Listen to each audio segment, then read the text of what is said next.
Welcome to the Resonate podcast with Aideen. My guest today is another Aideen, and I'm really looking forward to introducing her to you as I've known Aideen for quite a number of years now. Aideen is an inclusive feminist photographer, educator, and copywriter. She helps people dare to be seen without feeling the need for performance, perfectionism, or the fear of self-judgment. She works with ambitious leaders, creatives, movers, and shakers who are excited to be visible in their business as they are, not in spite of who they are. She is the creator of the Dare to be Seen visibility course and the Urban Quickie shoot process. You're very welcome, Aideen. Thank you so much, Aideen. So I know you primarily as a photographer. We met Correct. many years ago, I think through another online community. And I just loved your photographs. And I know you're doing lots more now, but let's start with that little story about how we know each other because my husband and I, when we got married, we chose you as our wedding photographer at that point. Yeah. Now, that wasn't your main role even then. I think you were mostly doing brand photography then, right? Yeah. I think I probably was. But I mean, I love shooting weddings. Um, I just don't adore the industry. And so yeah, I'll happily shoot a wedding when it's my kind of vibe. And yours Absolutely. was. Oh, we just loved having you there, and we just loved it. And the photographs turned out so well. Everybody, I have to share a few wedding photos when your podcast Yeah, episode comes out. too. But one thing I love about you, Aideen, is your warmth. Okay, Oh, and I just feel like you have a way of bringing people into a state of being very comfortable with who they are and that they reveal who they are with you. And I'm really mm. excited to hear that you're going beyond photography now, even into helping people to be more visible in different ways. Tell us how this evolution has come about because I'm so curious about it. Mm. Um, so okay, so I've run the business. I started Fire Child Photography in sort of 2015. And one of the things that has always been the most difficult for me has been marketing. I love to write, I love to express myself, but it's been one of the things. I think I overthink it a lot. It's become this big kind of, the social media aspect of it particularly is kind of like a monster. I know there are plenty of other aspects of marketing, like conversations like this and face to face and all that kind of stuff. But I came across this wonderful marketing consultant, Kelly Deals, a couple of years ago. And so I took a course with her called Copywriting for Culture Makers. And the reason that I wanted to take it is because I wanted to learn how to write for myself. But that was very exciting. And I started talking to people about it. And lo, people wanted me to write for them. So that's just kind of how it happened. I had a wonderful client that I worked for a second time on his with his photographs, his PR photos for his business. And he brought with him a consultant that he works with. And we hit it off really well. And we were having coffee and we were talking about her business. And she was saying how, she wanted to change up her website and change how she works in her business. And I said, right, let it, let's do it. You can be my gorgeous guinea pig. I'm going to write you your website. If it's great, you can pay me. If it's not, hey, I've learned from it, kind of thing. And it turned out really well because the process that I have learned is very, very similar to the process that I use with my photography clients. I'm kind of just guessing now that you're going quite deep with people. Quite deep. Excuse me. Quite deep, quite fast. And I think, I laugh at how I do that with my clients, because sometimes I will have had a very short conversation with them before we engage in the work. And then all of a sudden we're getting into, their greatest dreams and desires, and the people they admire, and the way that they want to be seen and heard, and all of those things. And they're the kind of conversations that you don't really have on a day to day. Like, there's very little small talk in a lot of the work that I do. And I think it is driven by my desire to know people. You're a curious Yeah. I am person. a very curious person. I always find it really interesting when I have it reflected back to me about how comfortable I make people feel and how safe I make them feel, because I actually think that that is probably my primary skill. Hmm. The photographs are almost a byproduct of that. That it's the experience, and because yourself, whether it's wedding photos or even just snaps that you make yourself, there's a story connected to them, and how you felt in that moment. Like, you remember how you felt in that moment. And I think when people are uncomfortable, it's very obvious. So, like, of course there are technical skills necessary, but I think the primary thing is making people feel comfortable, that they can be vulnerable and they can be themselves really quickly, and we don't have to dig too far. Yeah, because but just before we came on and started recording, we spoke a little bit about, that you like to work with very diverse people, that you're very inclusive, that you want people to feel good in their bodies, no matter if they look different from others. Because you do say in your bio, that you want people to be visible as they are, not in spite of who they are. They're not trying to fit themselves into a mold that's palatable for others. What, like that, I'm curious about that in itself, because that's deeper than just looking like you're comfortable on camera, Mm, right? That's like, what am I saying about who I am? What am I revealing about myself that I don't reveal often? yeah. Yeah. And I think for a lot of us, running a business, because the people that I primarily work with are solo business owners, entrepreneurs, maybe some small businesses.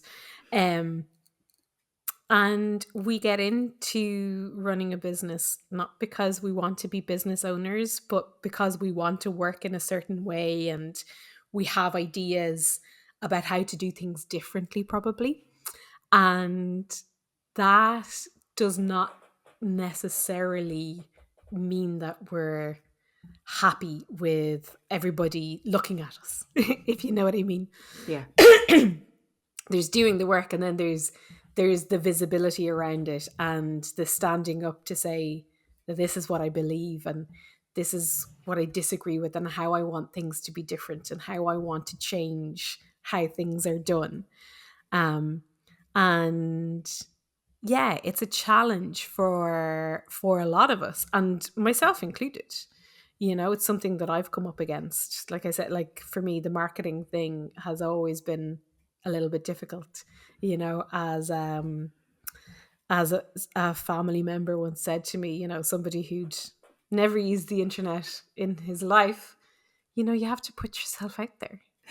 He understood the idea, the concept. We all understand that, but the reality of it, that thing, what I talk about, without feeling the need for performance or perfectionism or judgment.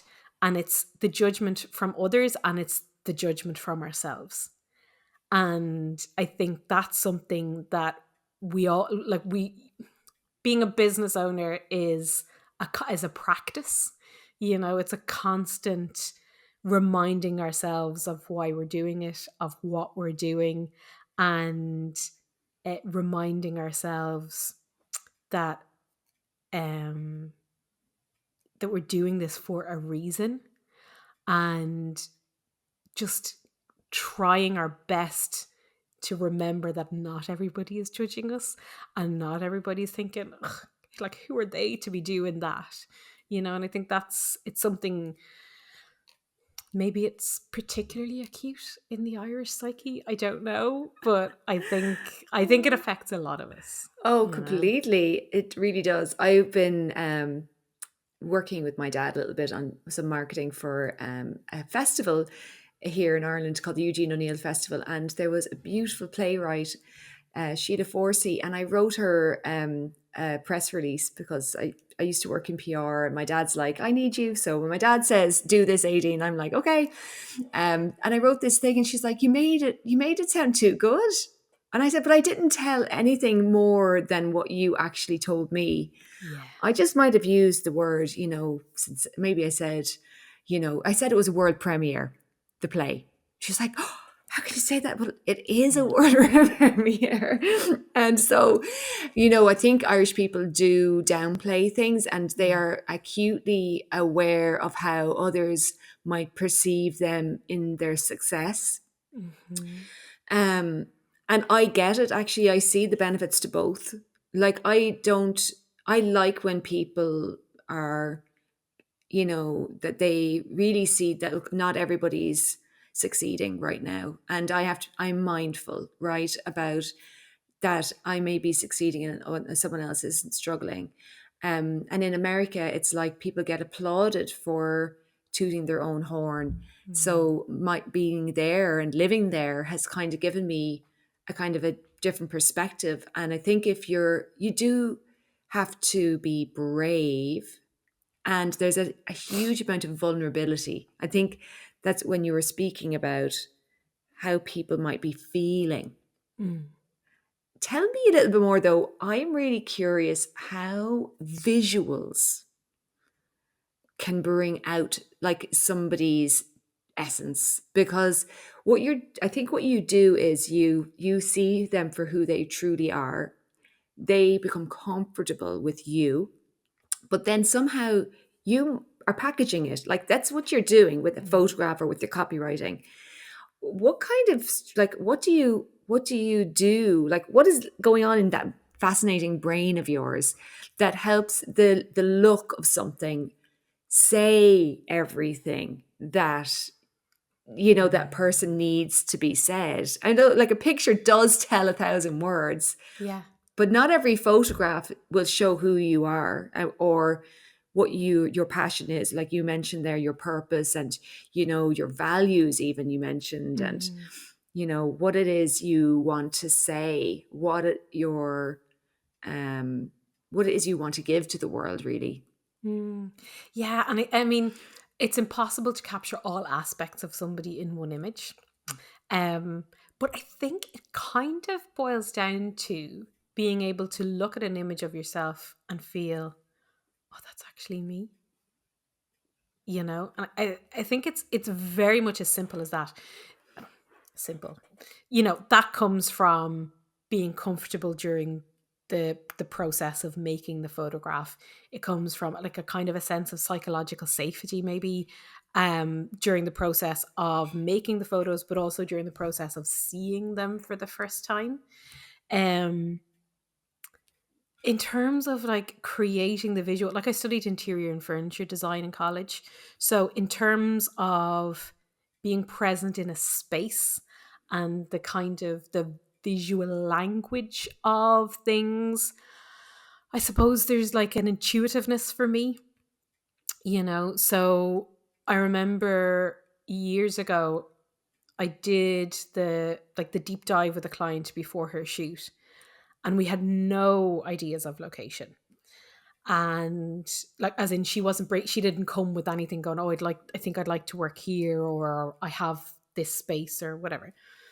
And so we finished the thing, and I said, okay, I have nothing for you right now, in terms of like, there's nothing jumping into my mind of where would work really well for you, but leave it with me. And probably about an hour later, I was making a cup of coffee, and I just went, oh, yes, this is the place. Because what it feels like and looks like in my mind was what her essence feels like. So it's that kind of yeah, there's definitely an intuitiveness to it, and it's the same way with like during a shoot. I don't know when we're going to be done, but I will know. Do you know what I mean? Like Mm-hmm. it'll come to a point like, okay, we're finished now. And then it might inevitably they'll be like, oh, but wait, let's just do a little bit over here, or let's just do the last little whatever. And then it's like, okay, now we're done. So it's that the deep dive is a really big part of it too, because it's that getting to know the person and getting the information that I need to kind of pull the things together. And does that Mm-hmm. does that make It sense? does. It makes And complete all sense. of that said, it kind of doesn't matter where we make the photos in a way. There will be things that will be like visually jarring. Like I'm always very conscious of where people's hands are. Mm-hmm. Um because if we can see in a photograph, if we can see one hand but we can't see the other, the person who's looking at the photograph unconsciously, they're wondering where's the other hand. Uh-huh. Or so there's that in terms of like the the word is gone from my mind. Anyway, how the image is constructed. um and there will be things that we want things to feel and look natural, so we don't want something to appear like it's out of place, or that there's that either the person is kind of blending in with what's around them, or that their look contrasts too much. If you, I don't know, like something like super a super vivid example of that would be like, well, sometimes the contrast can be really exciting, but I'm just thinking like a really chintzy kind of living room situation, and you have somebody who's, you know, all in like leather and has a really like sharp haircut, and the contrast would be jarring.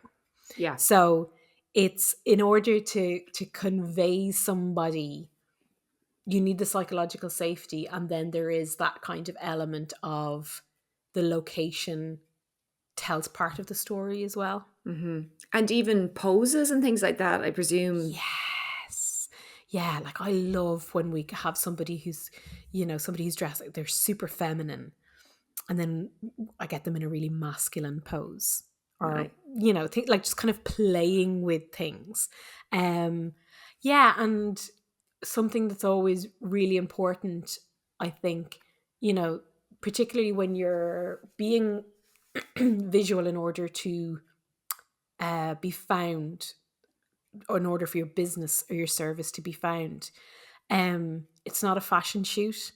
It's you're not expected to be a model. Um, it's important that you look good and you feel good, etc. But what's really important, I think, is eye contact.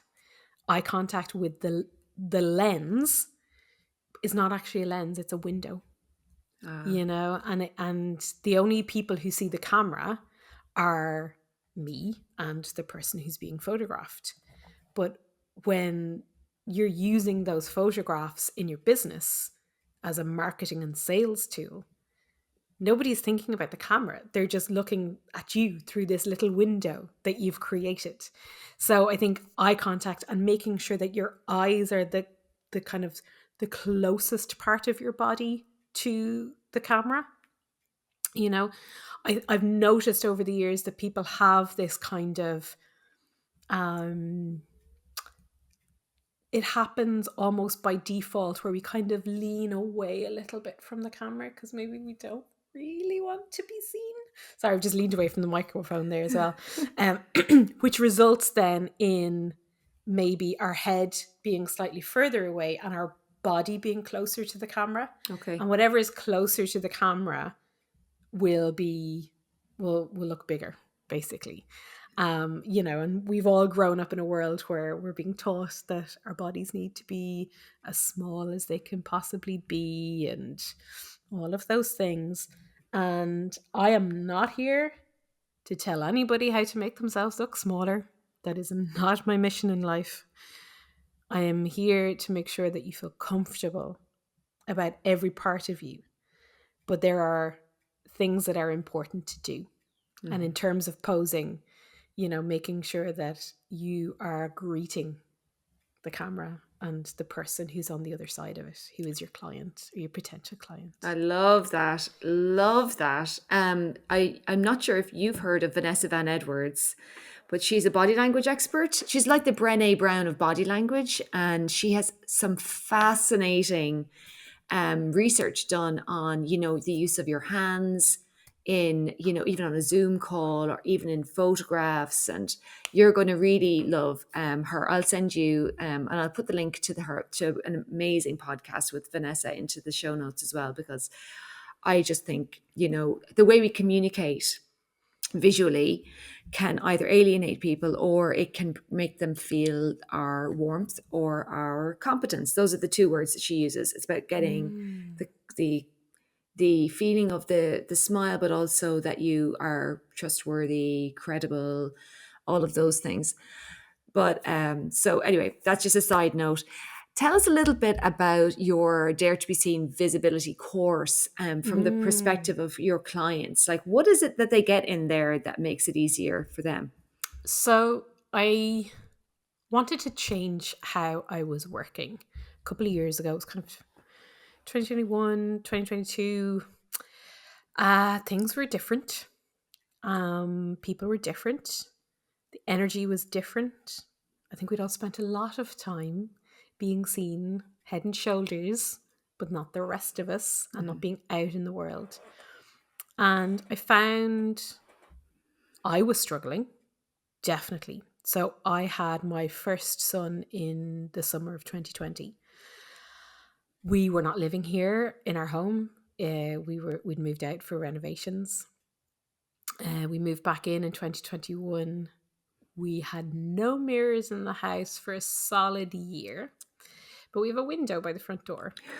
And so what would happen is I would look at myself in the reflection of the window after I had locked the front door. I would not necessarily be happy with what I saw. It was too late to go back in because I was on my way wherever I was going, and that was it. And I think my experience, like the layers of becoming a parent for the first time, the physical, emotional, and mental changes that came with that, layered on the isolation and the craziness of the world in the pandemic. I think it may have been magnified for me in some ways, but I'm sure other people had experiences that magnified it for them. But what I found was I wanted to change up how I was working. I wanted to bring a different energy to the work. And I also saw that people needed a little bit more coaching. So, what I used to, my standard kind of shoot that I used to do kind of pre 2020 was about 3 hours long. But actually, a lot of that time was spent coaching the client how to pose, figuring out what outfits they were going to wear, where they were going to wear them. We'll do this outfit there. This would be really good here. I don't think that's going to photograph very well. Let's put that back in the suitcase or whatever. So the client would be coming to the shoot with very few decisions actually made. I was accepting full responsibility for making those decisions on the day. So what was happening, like I was engaging in that power dynamic of the photographer has the power over how you look. Okay. And I began to understand that that needed to change. And I wanted to shift that power and that responsibility so that the client was both accepting the responsibility of how they showed up, but also engaging with that very, very powerful thing of, choosing and deciding how they were going to be seen, but also that they were going to love how they were seen. Because a lot of it is a decision. So I was working with a client of mine, one of my kind of first branding clients, um, and I photographed her wedding. I photographed her a couple of times as a business owner, And the last time that we engaged together was a couple of years ago, and she shared with me her process. And it actually helped me to blueprint how I wanted my clients to engage in the process so that they weren't showing up to the shoot with a suitcase full of clothes and going, right, I'm here. What are we going to do? So it's Could I just go back there just for my own clarity? So the reason she had a process was because she had worked with you a few times. no, I know. I think probably yes, because she'd been photographed a few times, and she wanted to engage with it in a new way for her as well.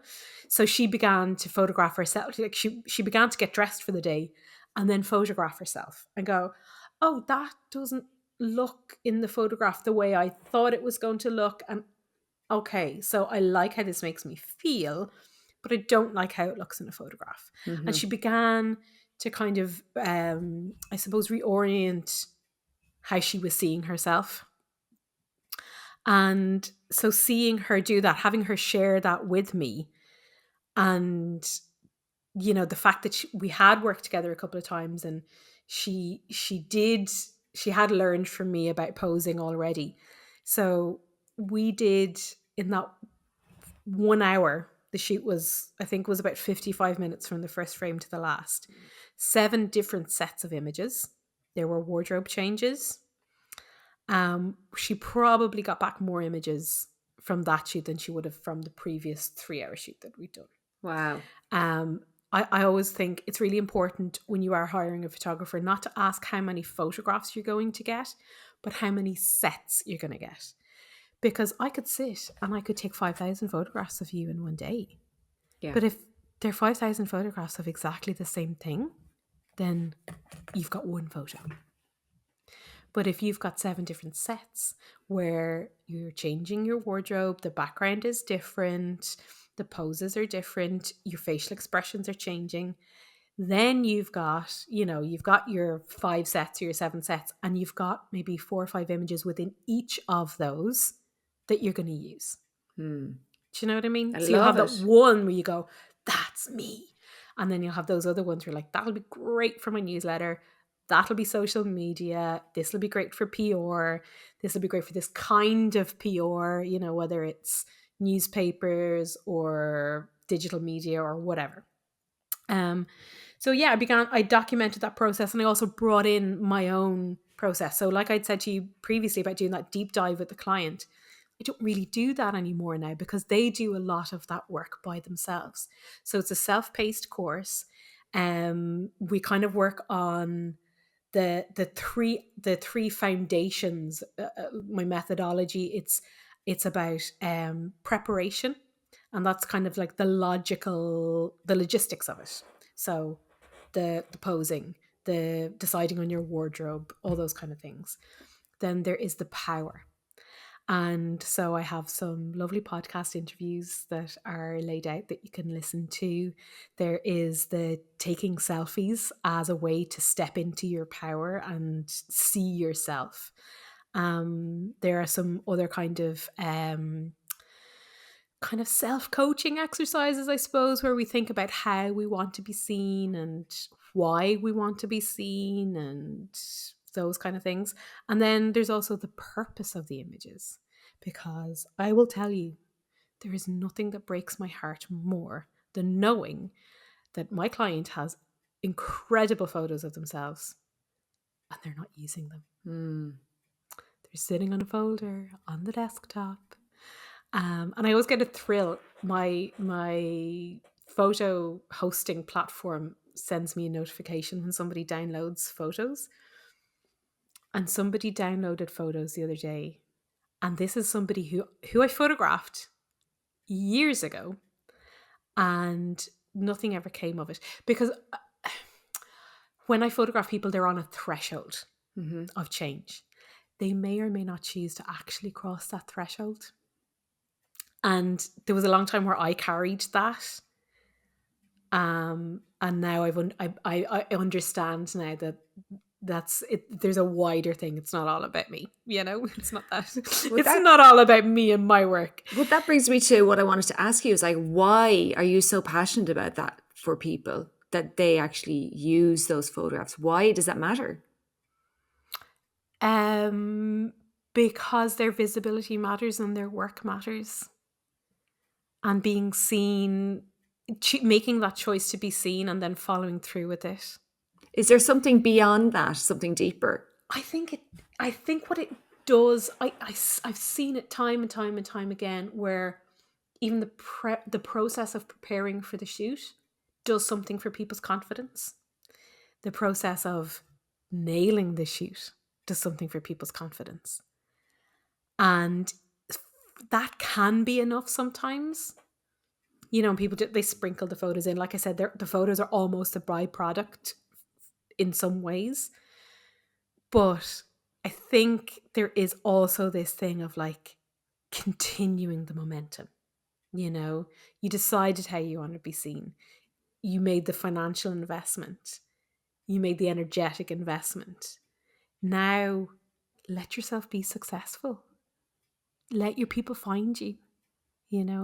So this client, I got a notification of the day that she had downloaded photos, and I haven't been in touch with her yet, but I will, just to send her a little note to say, you go, you do it. I can't wait to see what happens. you know Magic. It's like a yeah, seed gets sown, and you're expecting change for people, yeah, transformation.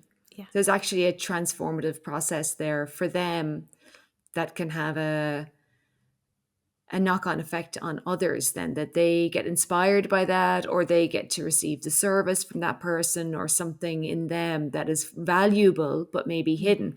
One of the things that I always talk about is that you're a treasure, your voice has value, and stop hiding. Are you hiding? yeah, Because this is so important that we all, each of us, find a way to allow ourselves be ourselves, mm, and be to do something with our lives, you know what I mean? And it's a timing thing. There's a lot to do with when's the opportunity coming, and when's my time coming. But I just love this idea that we're going to say to each other, I knew that was about to happen for you. I'm just so excited.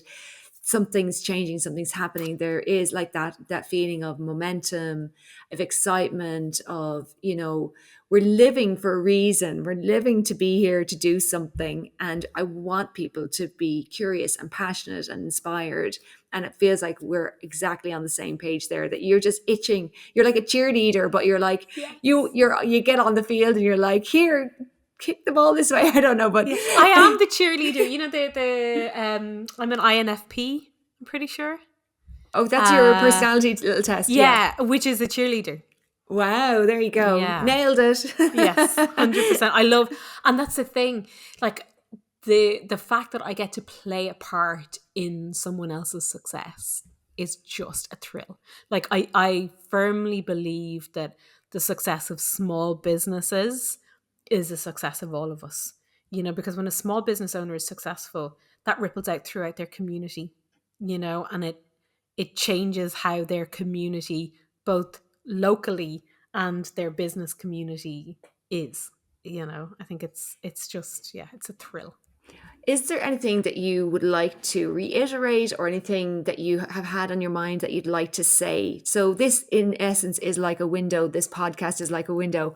If you talk to the people there listening to us right now, they've enjoyed the conversation, but what is it you want them to know? Yeah, that's one of the questions I ask my clients. um your work is important. Your work is valuable. You have the responsibility, sorry, I'm going to say, you have the power to shape your own narrative, and you can dare to be seen. Beautiful. I'm so happy that we have had the chance to have this conversation. I know that another passion of yours is community, and that's a part of your next step. Is there anything you'd like to mention about that? I'm afraid we didn't get much of a chance to talk about No, it. no, not at all. It's kind of my focus for this year. Um, I think a lot of what's happening in the world, um, is just there's a divisiveness, and I feel like we've moved towards individualism and isolation from each other, and I just really community has become a really strong value, I think, for me, and a way that I want to live my life, um, both geographically and physically, and in the social media world. Yeah, and I think sometimes, when you see someone like on a podcast, or you see their photographs, like I'm redoing some of my branding and stuff, and I just said I want people to know that I'm here for them, right? I don't want to be like an icon in the distance that everyone's like, oh yeah, Mm. Aideen's. I mean, one of my cousins said, I said to her one day, everyone in my family is very different, and she said, yeah, but Aideen, you're the most different. And I was like, okay, because I have done the dare to be seen thing in different ways and Yeah. surprised people, but I'm in my heart, I am just wanting to be there for others as well. And this podcast, it's not like, you know we are way above anyone else. We have a journey we've been on. And if you're listening right now, you have a journey that you've been on, and you have a story to tell. And I don't feel any bigger or smaller than anyone else. And I would love for people who are listening to realize that thing that you just said, that your work is important, but you are important. Mhm. And we are happy that people listen to the podcast, but also I would love for people to realize that want to cheer them on in whatever stage of their life they're at. Yeah. 100%. Yeah, so let's connect. So this idea of community, right? Find Aideen on social media. Find her course. It's available. You might not want to do your photograph straight away, but maybe the course itself is going to help you to step into your power. And we want to hear from our listeners. We want to hear from you. That's why we do what we do. We want to uplift people, I think. 100%. So thank you so much, Aideen, for being on the podcast today. Thank you all for listening, and I'll see you next time on the Resonate podcast with Aideen. God bless and take care. Bye-bye.